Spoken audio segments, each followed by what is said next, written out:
Halo semuanya, perkenalkan nama saya Grace Claudia, saya adalah dokter bagian anestesi di F-Counter RSUP Sanglah.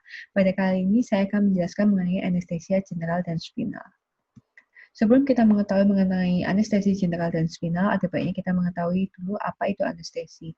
Anestesi berasal dari bahasa Yunani yang terdiri dari dua kata yaitu an dan aesthetos. Di mana an artinya tidak atau tanpa, dan aesthetos artinya persepsi atau kemampuan untuk merasa. Sehingga anestesi ini adalah ketidakmampuan persepsi atau ketidakmampuan untuk merasa. Nah, sifat ideal dari anestesi itu bekerja cepat, induksi dan pemilihan baik, cepat mencapai anestesi yang dalam, batas keamanannya itu lebar, dan tidak bersifat toksik. Anestesi yang dalam ini diperlukan obat yang secara langsung mencapai kadar yang tinggi di SSP, yaitu obat intravena, atau terampar yang tinggi di SSP, yaitu obat inhalasi. Nah, berikut adalah trias dari anestesi, yaitu hipnosis atau tidak sadar, kemudian analgesia, tidak nyeri, dan relaksasi otot. Namun sekarang untuk anestesi umum ini seharusnya dia meliputi dari balance anestesia ini. Jadi ada unconsciousness, kemudian ada analgesia, muscle relaxation, dan ablution of compensatory reflex response. Jadi dikatakan anestesi generalnya atau anestesi umum ini punya indikasi terapi, ini dikatakan jika memenuhi 2-4 dari unconsciousness, analgesia, muscle relaxation, dan ablution of compensatory reflex response. Nah, anestesi dikatakan seimbang ini apabila hipnosisnya diberikan semalam sebelumnya. Premedikasi untuk mengurangi sekresi diberikan kira-kira 1 jam sebelum pembedahan, barbiturat dengan masa kerja yang singkat, contoh natrium tiopental atau pentotal, kemudian gas inhalan yaitu contohnya nitrus oksida dan oksigen, dan pelemah otot jika diperlukan. Nah, pemilihan jenis-jenis anestesi ini ada 4, yaitu anestesi umum, anestesi lokal, anestesi regional, dan anestesi kombinasi. Nah, berikut adalah masa relaksan. Masa relaksan merupakan obat yang mengurangi ketegangan otot dengan bekerja pada saraf yang menuju ke otot. Ya, contoh curare, kemudian succinylcholine. Nah, berdasarkan perbedaan mekanisme kerja dan durasi kerjanya dibagi menjadi obat pelumpuh otot yang depolarisasi, yaitu meniru aksi dari asetilkolin, dan obat pelumpuh otot non-depolarisasi atau mengganggu kerja asetilkolin. Nah, di sini adalah anestesi umum. Jadi kita harus mengetahui dulu apa itu anestesi umum. Anestesi umum adalah suatu keadaan yang ditandai dengan hilangnya persepsi terhadap semua sensasi akibat satu atau lebih agensi anestesi umum dengan tujuan menghilangkan nyeri dan waktu pembedahan yang bersifat sementara. Nah, anestesi umum ini dibagi menjadi 3, yaitu anestesi general umum intravena, inhalasi, dan imbang. Nah, berikut adalah anestesi general atau umum, yaitu dibagi menjadi anestesi umum intravena, yaitu dibagi lagi menjadi anestesia intravena klasik, anestesia intravena total, dan anestesia analgesia neuralet. Kemudian untuk anestesia umum, inhalasi dibagi menjadi beberapa, yaitu sungkup muka, sungkup laring, kemudian pipa endotrakeal nafas spontan, pipa endotrakeal nafas kendali. Untuk anestesia seimbang, ini adalah kombinasi antara anestesia umum, intravena, dan inhalasi, atau juga bisa disebut anestesia seimbang apabila kombinasi antara anestesia umum dan anestesia regional. Nah, sebelumnya kita kembali lagi ke anestesia seimbang. Anestesia seimbang ini dia dilakukan dengan kombinasi untuk mencapai trias-trias dari anestesi tadi, yaitu yang hipnosis, kemudian analgesia, dan juga relaksasi otot. Nah, ini adalah contoh-contoh dari jenis-jenis anestesia. Jadi ada bermacam-macam obatnya, yaitu ada misalnya di sini ada propofol, ini fungsinya untuk hipnotik, kemudian tiopenton ini juga untuk hipnotik, dan ketamin HCl ini untuk hipnotik dan analgesik. Kemudian untuk diazepam ini dapat memberikan efek sedasi dan juga menurunkan tonus otot. Terus kemudian ada dehydrobenspiridol, kemudian midazolam, ini sama-sama efeknya sedatif, kemudian petidin, morfin, dan fentanyl punya khasiat sedatif dan analgesik. Untuk anestesia inhalasi ini ada halotan, efluran, isofluran, sevluran, dan juga desfluran yang mempunyai khasiat hipnotik, analgesik, dan relaksasi. Untuk anestesia gas ini ada nitrous oksida dan siklopropan. Nah, berikut adalah contoh GA intravena yang sering digunakan, yaitu obat propofol dan benzodiazepin. Untuk propofol sendiri, dia dapat menghasilkan anestesi dengan kecepatan yang sama dengan barbiturat secara IV dan mampu waktu pemulihan ini lebih cepat. Sedangkan untuk benzodiazepin ini dia punya sifat yaitu hipnotis, sedatif, kemudian amnesia antrograde, atropine-like effect, pelemas otot yang cepat, melewati barrier plasenta. Namun untuk benzodiazepin ini kontraindikasinya adalah porfiria dan hamil. Nah, berikut adalah obat GA inhalasi, yaitu ada halotan dan sevluran. Halotan ini dia mempunyai efek induksi yang cepat dan lancar, kemudian tidak mengiritasi jalan nafas, bronkodilatasi, pemulihannya cepat, proteksi terhadap shock, dan juga jarang menyebabkan mual dan muntah. Namun efek sampingnya yaitu aritmia jantung, halotan indus hepatitis, dan juga malignant hipertermia. Untuk sevofluran ini merupakan turunan dari ether berhalogen yang paling sering dipakai untuk induksi inhalasi karena sifatnya yang tidak iritatif, cepat diinduksi, dan juga cepat proses recovery-nya.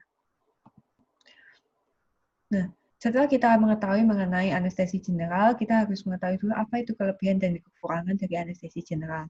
Jadi anestesi general ini dia mempunyai kelebihan yaitu pasiennya tidak sadar, mencegah ansietas dari pasien selama prosedur medis, kemudian dapat dilakukan pada prosedur yang lama, kemudian efek amnesianya dia untuk meniadakan memori pasien yang buruk ini juga kuat, kemudian ventilasi pasien dapat dikontrol penuh dengan mudah. Nah, kekurangannya anestesia general ini dia membutuhkan persiapan yang lebih seksama dibanding anestesi yang lainnya. Kemudian sangat mempengaruhi fisiologi dari pasien dan membutuhkan pemantauan yang lebih holistik dan juga rumit. Resiko yang dihasilkan atau resiko komplikasi pasca bedanya juga lebih besar dibandingkan anestesi lokal. Nah, berikut adalah medikasi obat-obatan pre-anestesi yang bisa diberikan kepada pasien seperti misalnya untuk relief anxiety kita bisa berikan benzodiazepin, kemudian untuk prevent alergi ini kita bisa berikan antihistamin, untuk mencegah nausea dan vomiting kita bisa berikan antiemetik seperti ondansetron, metoclopramid, kemudian untuk prevent aspiration kita bisa berikan cimetidine, ranitidine, antasida, kemudian untuk analgesia kita bisa berikan opioid seperti petidin, morfin, fentanyl. Kemudian untuk prevent asam lambung kita juga bisa berikan obat proton pump inhibitor. Selain itu kita juga untuk prevent bradycardia dan secretion kita bisa berikan ke anticholinergic atau atropin yaitu sulfasaltropin. Nah, ada baiknya kita sebelum melakukan anestesi kita juga mempersiapkan alat-alat yaitu yang disebut dengan statik, yaitu ada skop atau stetoskop laryngoskop, kemudian tube, ETT, dan LMA, kemudian airway device seperti sungkup muka dan orovaginal airway, tape, introducer, konektor, dan juga suction. Nah, ini adalah stetoskop dan laryngoskop. Biasa laryngoskop kita bisa gunakan yang Miller dan Mac. Pastikan senternya harus nyala. Kemudian kita berikan Miller untuk bayi dan biasanya Mac ini untuk anak-anak yang lebih besar atau dewasa. Dan di sini ada ATT, ada yang dengan balon, ada yang tanpa balon. Ini juga ada yang dengan balon tanpa balon. Ini ada LMA, kemudian ini sungkup muka, ini gudel atau orovaginal airway, ini tape atau plaster, ini introducer, konektor, dan suction. Nah, kita lanjut ke anestesia spinal. Anestesia spinal ini adalah jenis anestesia regional, neuroaxial block yang terdiri dari blokade spinal, caudal, dan epidural, di mana obat anestesi lokal ini diinjeksikan pada cerebrospinal fluid atau CSF yang mengelilingi medulla spinalis. Nah, karena dia ini diinjeksikan ke cerebrospinal fluid, maka obat anestesi lokal yang dimasukkan nantinya ini diberikan dalam dosis dan volume yang kecil untuk mendapatkan tujuannya yaitu blok sensorik dan motorik yang baik. Nah, indikasi dari pemberian anestesi spinal ini umumnya digunakan untuk prosedur bedah yang melibatkan daerah abdomen bagian bawah, inguinal, urogenital, rektal, dan ekstremitas bawah. Dapat digunakan untuk operasi abdomen bagian atas, namun diperlukan blok ekstensif yang dapat berdampak negatif pada ventilasi dan oksigenasi. Nah, teknik anestesi untuk spinal ini kita harus ada lakukan persiapan, yaitu statik tadi itu, kemudian kita lakukan monitoring standar seperti EKG, tensimeter, pulse oximetry, kemudian obat-obatan alat resusitasi, kemudian akses intravena, masker, sarung tangan steril, cairan untuk disinfeksi dan untuk steril, kemudian obat anestesi lokal dan untuk injeksi spinal dan infiltrasi jaringan subkutan, kemudian jarum spinal dan juga kasa steril. Nah, posisi pasien yang sering digunakan untuk anestesi spinal ini adalah lateral decubitus dan duduk fleksi. Nah, untuk insersinya, kita berikan insersi setinggi L3 sampai L4, di antara L3 sampai L4 atau L4 sampai L5. Nah, untuk insersi ini dia menyuntikkan mencapai ke hingga mencapai ke subarachnoid, kemudian ditandai dengan keluarnya cairan cerebrospinalis. Nah, periksa juga kondisi keberhasilan dari insersi ini, kita harus cek dulu tes sensorinya pada daerah operasi seperti nyeri atau rabanya. Nah, daerah insersi ini nantinya kemudian ditutup dengan kasa dan plester dan kembalikan pasien pada posisi operasi. Nah, berikut adalah kontraindikasi dari pemberian spinal anestesi. Jadi, spinal anestesi ini untuk kontraindikasi absolutnya ada penolakan pasien, infeksi pada daerah suntikan, hipovolemia atau shock berat, kemudian koagulopati atau peningkatan tekanan intrakranial, kemudian stenosis aorta dan mitral yang berat. Ya, untuk relatif ini ada apabila pasien ini tidak kooperatif, kemudian sepsis, kelainan neuropati, lesi katup jantung, kelainan anatomi spinal yang berat dan bedah yang lama. Nah, ini adalah posisi pasien, ada yang lateral decubitus dan duduk fleksi. Nah, lateral decubitus ini adalah pasien dalam posisi yang berbaring, mengarah ke salah satu sisi, ke samping, lalu lutut ini dia ditekuk ke perut dan dagu ini ditekuk ke dada. Nah, berikut adalah duduk fleksi. Jadi duduk fleksi ini pasien didudukkan di pinggir berangkar dengan lutut bisa diganjal dengan bantal. Nah, fleksi ini akan membantu mendapatkan prosesus spinosusnya ini, kita lebih mudah menemukan prosesus spinosus dan juga memperlebar dari celah-celah vertebra.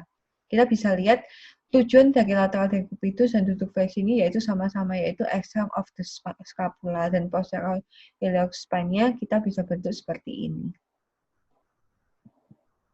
Nah, ini adalah teknik-teknik insersi. Jadi yang biasa digunakan ini adalah Quenco Babcock. Ini seperti ujung runcing bambu. Nah, ini bisa digunakan atau ini juga bisa digunakan. Namun perbedaannya jika teknik Quenco Babcock ini dia di tengah ini lubangnya, sedangkan ini dia di pinggir. Nah, biasanya jarum yang sering digunakan yang ukuran 22 sampai 29. Nah, ini yang untuk spinal anestesia. Jadi menyuntikannya di antara L3 sampai 4 atau L4 sampai L5. Anestesi lokal ini ada dua golongan, yaitu golongan ester dan golongan amid. Apa itu golongan ester? Golongan ester itu yang metabolisme oleh enzim pseudocholinesterase atau cholinesterase plasma. Hidrolisa ester ini sangat cepat dan metabolisnya larut air dan diekskresikan melalui urin. Contoh protein, kloroprotein, dan tetrakin. Sedangkan golongan amid ini dia metabolis terutama oleh enzim mikrosomal P450 di hati. Metabolisme ini lebih lambat dari hidrolisa ester. Metabolit ini diekspresikan lewat urin dan sebagian kecil dalam bentuk utuh. Contohnya bupivacain, kemudian levobupivacain, ropivacain, etidocain, lidocain, mepivacain, dan prilocain. Nah, ini lebih lengkapnya yaitu ada yang ester, ada yang amid. Kita bisa lihat dari potensinya, kemudian molar kerja, lama kerja, dan juga toksisitas. Di sini kita bisa lihat untuk toksisitas yang tinggi, ini kita bisa lihat di mepivacain.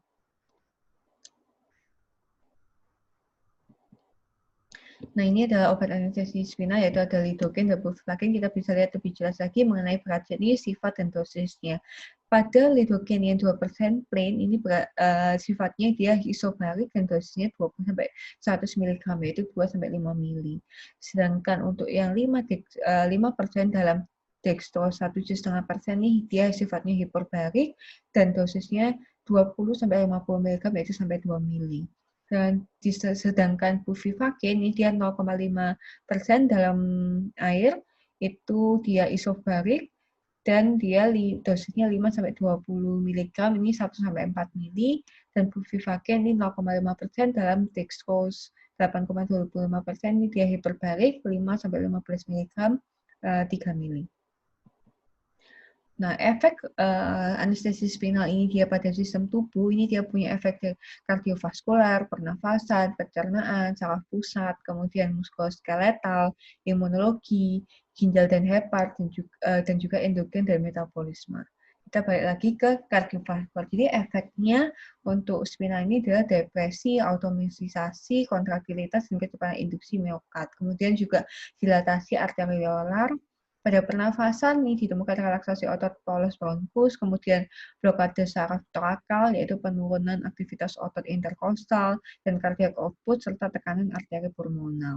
Dengan pencernaan, kita bisa lihat dari inervasi simpatis organ abdomen, mulai dari T6 sampai L12, dengan penggunaan sulfasatropin. Untuk saraf pusat, ini rentan terhadap toksisitas obat anestesi lokal. Dicari tanda awal, kelainan sensori, dan juga depresi sistem sarafnya. Untuk efek pada sistem tubuh di muskuloskeletal biasanya dia bersifat myotoksik ini, yaitu ada bupivacain, kemudian lidocain, dan procain. Jadi dia paling besar ya bupivacain. Nah, kemudian imunologi, golongan ester ini lebih sering menyebabkan alergi karena derivat dari paba alergennya. Untuk ginjal dan hepar ini dapat menyebabkan hipotensi, kemudian untuk endokrin dan metabolisme ini dapat menghambat respon hormonal dan juga respon dari stres metabolik. Nah, komplikasi-komplikasi yang dapat dimuncul saat anestesi spinal ini seperti hipotensi akibat blok simpatik, kemudian bradikardia akibat blok simpatik di T2, T3, kemudian hipoventilasi akibat paralisis saraf phrenikus atau hipoperfusi pusat kendali nafas, kemudian juga trauma pembuluh darah, trauma saraf, mual muntah, gangguan pendengaran, blok spinal, atau spinal yang tinggi atau spinal total, kemudian nyeri suntikan, nyeri punggung, nyeri kepala karena kebocoran liquor, retensi urin, dan juga bahkan meningitis. Nah, ini adalah farmakokinetik dalam plasma pada anestesia spinal, yaitu ada dibagi menjadi 3, yaitu ada absorpsi, distribusi, dan fiksasi. Kemudian ini adalah untuk yang jalan cerebrospinal ini ada konsentrasi dari anestesi lokal di CSF, kemudian luas permukaan jaringan saraf yang CSF, kemudian kadar lemak jaringan saraf, dan juga aliran darah ke sarafnya. Nah, farmakokinetik dari anestesi lokal ini memiliki faktor-faktor yang mempengaruhi, yaitu ada faktor utama dan juga faktor tambahan. Untuk faktor utama di sini adalah berat jenis atau gravitas dan posisi pasien, kemudian untuk selain itu juga ada dosis dan volume anestesi yang diberikan. Untuk faktor tambahan yang mempengaruhi ini seperti umur, tinggi badan, berat badan, tekanan intraabdomen, anatomi kolon vertebralisnya, tempat penyuntikan, arah penyuntikan, voltase atau kecepatan penyuntikan juga berpengaruh. Nah, berikut adalah farmakodinamik anestesi lokal. Jadi, ada tipe A, tipe B, dan tipe C. Kita bisa lihat anestesi lokal ini yang dimasukkan ke dalam subarachnoid akan memblok impuls sensorik dan autonom dan juga motorik. Nah, lokasi target dari anestesi spinal ini adalah akar saraf dan spinal, akar saraf spinal dan juga medula spinalis. Jadi kita bisa lihat di sini masing-masing fiber tape-nya. Setelah kita belajar mengenai anestesi spinal dan anestesi lokal, dapat kita mengetahui dari kesimpulan dari anestesi spinal ini. Nah, kesimpulan dari anestesi spinal ini kita bisa lakukan untuk persiapannya, kita bisa lakukan dari alat resusitasi, intubasi, dan anestesi umum, yaitu statik ini, kemudian posisi duduknya, yaitu lateral decubitus dan pronasi, kemudian kita identifikasi tempat penyuntikan, dan jarum spinal yang biasa digunakan with Thackeray dan Sprott. Kemudian anestesi lokal ini bisa meliputi lidocaine, tetracaine, bupivacaine, ropivacaine, dan juga lorofocaine.